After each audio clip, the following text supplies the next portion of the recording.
5.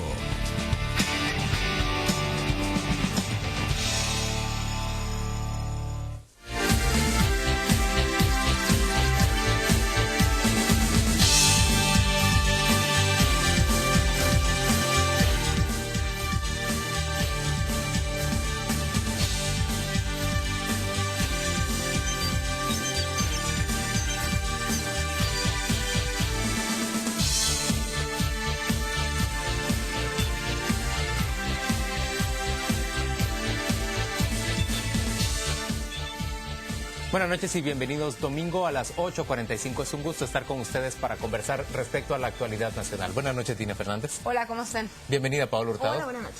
Bienvenido, Quique Godoy. Buenas noches, Juan Luis. Estamos listos ya para hablar de los temas más importantes ocurridos en los últimos días. Por supuesto, mantenemos mucha de nuestra atención fijada en el departamento de San Marcos, en el altiplano. En términos generales, 8 departamentos del país han sido declarados en estado de calamidad y Dina ha preparado una presentación al respecto. Bueno, vamos a comenzar entonces a hablar acerca de ese terremoto que nos sorprendió a todos, incluso en la ciudad capital, y que pronto se reveló como una verdadera tragedia. Vamos a ver la causa del terremoto, cuáles son los daños. El inventario por ahora muestra que son 2.662 viviendas y edificaciones dañadas en el altiplano suroccidental.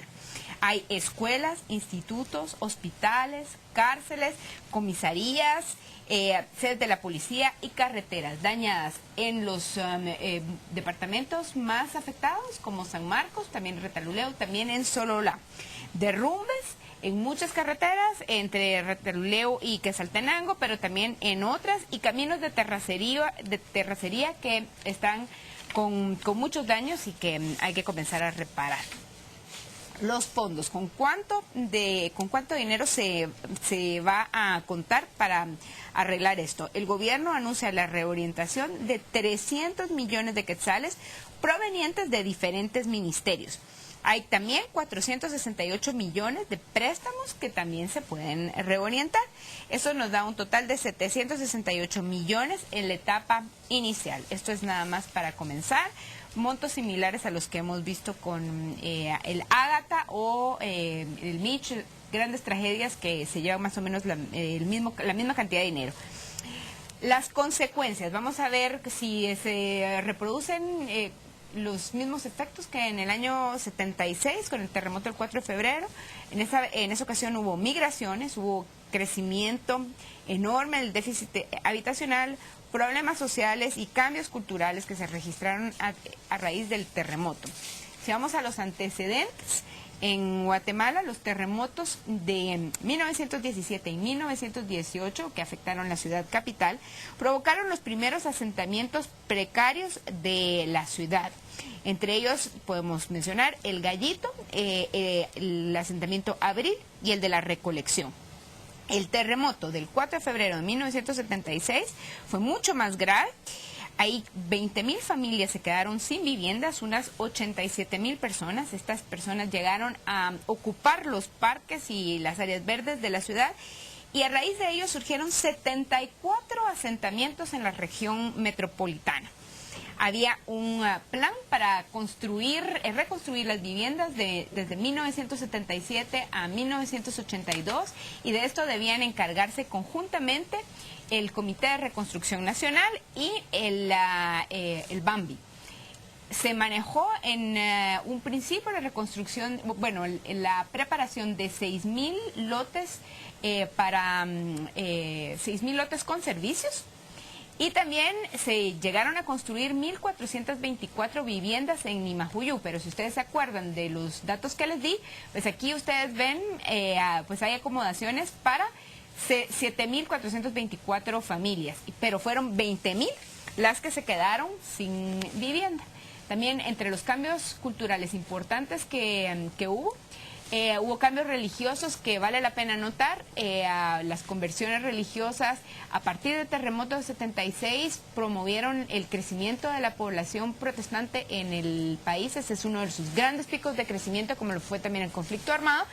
Y una profecía del terremoto, de hecho, que generó crecimiento de iglesias, y las iglesias neopentecostales pues comenzaron a dominar a partir de ese momento. A ver, yo voy a empezar por lo que se me hace más llamativo, que es lo último, esta profecía expresada por alguien de fe protestante, neopentecostal. En el neopentecostalismo se entiende que hay posibilidades de alcanzar visiones que Dios le ofrece a esta persona para alertar a los demás o para informar a los demás. Entiendo que lo que esta persona vio fueron las consecuencias que iba a producir el terremoto y eso generó una especie de ola de fe entre muchas personas y el neopentecostalismo empezó a crecer a partir de 1976. Una vez hecho ese comentario, paso a lo que a mí me parece más difícil de abordar a partir del terremoto de San Marcos. Miren, sin duda, la obra pública va a ser atendida rápidamente. La carretera entre San Juan Ostuncalco y la ruta de Quetzaltenango hacia San Marcos seguro se van a atender rápidamente, o la de Retauleu hacia Quetzaltenango, incluso muchos de los caminos vecinales, el hospital. Pero esas más de 2.600 viviendas dañadas, ¿qué tipo de programa puede ofrecerse para atender la reconstrucción o las reformas estructurales que requieren esas viviendas para que no sigan representando un riesgo grande en el país? Y yo debo decir que encuentro realmente mucho riesgo en que instituciones como FONAPAS vayan a ser las encargadas de canalizar los fondos para atender esta clase de necesidades. Seguramente ellos van a poder reconstruir las escuelas con agilidad, ayudar en algo de caminos vecinales, pero ¿quién va a asistir? ¿Se le va a dotar de préstamos? ¿Se le va a dar asistencia directa de parte del Estado a las personas cuyas casas quedaron totalmente destruidas en el centro de San Pedro o en la ciudad de San Marcos? ¿Qué va a ocurrir con ellos? Ahí me parece que está el punto fundamental. Me parece una aberración que se esté planteando que se le den recursos a una institución que por un lado no consigue en el Congreso de la República la aprobación de los bonos para pagar deuda atrasada. Se ha documentado que tienen procedimientos poco transparentes para comprar y entregar dotaciones, y por otro lado quieren darle no sabemos cuánto para que vaya a repartir. ¿Con qué condiciones? ¿Quién lo va a ir a repartir? ¿Va a ir el director de FONAPAS a hacer como que está él siendo el Santa Claus con los damnificados? ¿Va a ir el presidente? O sea, ahí me preocupa un tinte clientelar con la reconstrucción. Me preocupa que es una institución que no debería estar incluida en esa propuesta. Que se discuta el Ministerio de Desarrollo Social, que se discuta el Ministerio de Comunicaciones, pero no FONAPAS. Eso a mí me parece un punto clave, que desde este inicio deberíamos de ponernos para que se le otorguen recursos a esa entidad. Bueno, hay un tema, incluso en esa misma línea, pero más profundo aún, con la experiencia que pasó en el 76. Se diseña, se conceptualiza que hay que hacer X cantidad de vivienda en ciertos lugares. El área de San Marcos, el área de Quetzaltenango, tiene un crecimiento urbano muy grande. Y si simplemente se va a llegar a reconstruir o a hacer vivienda en lugares que probablemente no eran los lugares adecuados para que estuvieran, y se vuelve a reconstruir en lugares donde van a volver a estar en riesgo o en alta vulnerabilidad a la población, es un doble o triple gasto. El triple gasto por la corrupción, el doble gasto porque estamos volviendo a invertir en un lugar inadecuado, y el gasto inicial se debiera reevaluar cómo fortalecemos esas estructuras y hacemos un plan de ordenamiento territorial en esos municipios para minimizar que esto vuelva a suceder en el futuro. A mí me preocupa que se queden truncados los planes, porque en 1976 hubo un plan que de hecho inició, hubo dinero que se comprometió para enfrentar la crisis, $20 millones, $20 millones de quetzales, con una contrapartida de $20 millones de quetzales. En ese entonces estábamos cerca del 1 por 1, y después un préstamo adicional cerca de 40 millones.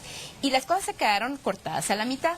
Y yo recuerdo que en alguna ocasión entrevistamos urbanistas y nos decían que los problemas de los asentamientos que después degeneraron en las maras, ellos los pudieron ver desde el momento en que estaban surgiendo, de decir, miren, si no se le da servicios y no se continúa con este plan, pues toda esta gente que va a estar aquí en condiciones muy precarias, pues esto puede generar violencia, criminalidad y todo lo que ya sabemos. Mira, pero es increíble cómo los cambios culturales que planteabas tú no se derivan en cambios culturales para buscar construcciones mucho más seguras, para ser más conscientes de que vivimos entre fallas tectónicas y que somos sumamente propensos a estar repitiendo esa tragedia. Pero además susceptibles a los otros problemas de cambio climático, de lluvias, de deslaves, de huracanes. Si no tomamos en cuenta el problema de la sismoresistencia y además el problema del cambio climático y las lluvias, y que esto va a seguir ocurriendo, este tipo de cosas las vamos a ver dentro de 5 años, dentro de 10 años, dentro de 15 años nuevamente. Necesitamos instituciones, señores. necesitamos, por ejemplo, municipalidades sólidas, fuertes, que empiecen por ordenar su territorio, definir exactamente para qué sirve cada una de las áreas, por supuesto con el concurso de los vecinos. Ahora que se va a hacer la reconstrucción en San Marcos y en San Pedro, en otros municipios en donde también ha habido daños, pues se necesita realmente hacerlo a partir de un plan más ordenado, generar un desarrollo coherente, lógico, y no toda esa improvisación que al final viene a dar, como nos dijo Dina, con unos fenómenos sociales que son perniciosos para todos. Pero te regresas como las maras. a un tema que decía Paola. Hay un tema que decía Paola que tenemos que tomar en cuenta por esto. El tema del cortoplacismo o clientelismo no es exclusivo del director de Fonapaz que va a llegar allí en ese momento. No, para nada. Es también de los alcaldes. Claro. ¿no? Y de los alcaldes y diputados que van a querer llevar obra de corto plazo para resolver un problema coyuntural y no una planificación de largo plazo sostenible que resuelve el problema de una forma definitiva. En el 76 no había una prensa ni tenían los recursos para estar escudriñando quién se quedaba con los grandes contratos. Creo que ahora hay la posibilidad de poner el ojo en qué constructoras van a quedarse con los grandes trabajos de reconstrucción, quiénes están detrás de esas empresas, qué políticos tienen vínculos con ellas o son sus propios dueños. Ahí sí tendremos que estar bien al tanto, porque ¿quién va a controlar? La Contraloría no va a ser.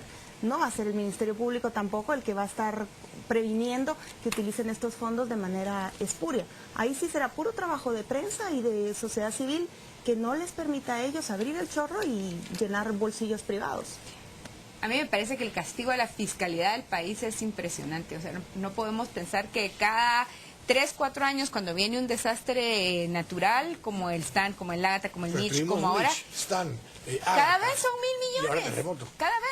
Cada uno de esos nos cuesta 1.000 millones. Y el Estado de Guatemala no se puede permitir ese castigo fiscal.